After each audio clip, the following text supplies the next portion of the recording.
Kak Ida, aku mau nanya nih, sebenarnya emang sering ikut kajian atau seperti apa sih Kak? Oh, sebelumnya memang sering ikut kajian. Bahkan dari sebelum aku comeback ke entertain juga memang udah beberapa kali ikut kajian. Nah kan lagi ramai nih Kak di sosial media lah, itu kenapa sih Kak? Boleh dong di-spill sedikit aja Kak, nggak apa-apa. Kenapa ya? Kan tadi udah dibahas tuh di Rumpi. Mungkin bisa ngecek kali tayangan ulangnya. Sedikit aja tuh Kak, kenapa soal dana Kak atau seperti apa sih Kak? Ya ini aja sih, adanya anomali aja dalam tata kelola struktural dan keuangan dalam organisasi. Ya, jadi nggak sesuai dengan ADART yayasan gitu. Yang aku tahu kan Kakak ketua dalam yayasan tersebut ya Kak. Kenapa memutuskan untuk keluar gitu Kak? Kenapa nggak mungkin memperbaiki atau seperti apa Kak? Karena sebelumnya sebenarnya ini keputusan bukan secara mendadak ya, bukan tiba-tiba ya. Sebelumnya udah didiskusikan juga dengan guru-guru dan teman-teman terdekat. Dan aku yakin setiap orang punya fase masing-masing lah ya dalam perjalanan hidup dan dakwahnya.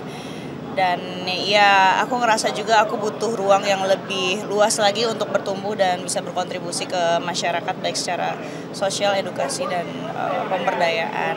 Dan ya alasan lainnya juga tadi yang sudah aku sebutkan bahwa ada anomali tadi dalam tata kelola struktural dan keuangan organisasi yang nggak sesuai sama ADART yayasan. Kemudian juga karena aku sudah menempuh jalur musyawarah berkali-kali sebelumnya dan dan musyawarah yang terjadi tidak mencapai mufakat gitu ya, karena komunikasi yang berjalan ini hanya satu arah gitu. Jadi aku memutuskan untuk baiknya undur diri secara baik-baik gitu. Kak, tapi setelah beredar nih Kak, mungkin ada obrolan lagi nggak sih Kak dengan orang itu Kak? Nggak ada, karena semua urusan yang berkaitan dengan yang bersangkutan sudah aku kuasakan ke manajemen artis aku. Tapi dari mereka udah ada mungkin ngobrol ke Kakak untuk meminta maaf secara langsung atau seperti apa Kak?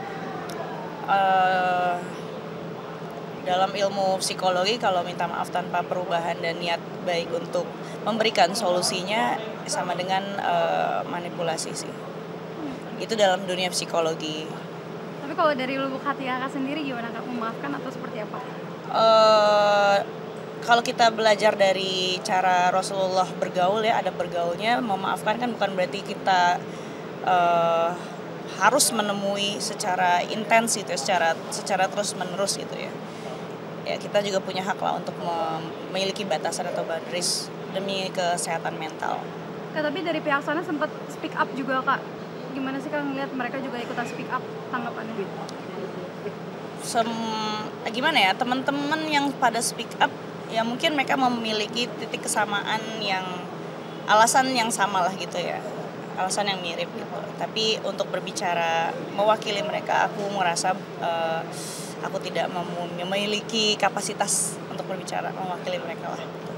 Tapi mereka bilang kalau misalnya hubungannya baik-baik aja nih dengan Kak Inara, tanggapannya gimana sih Kak?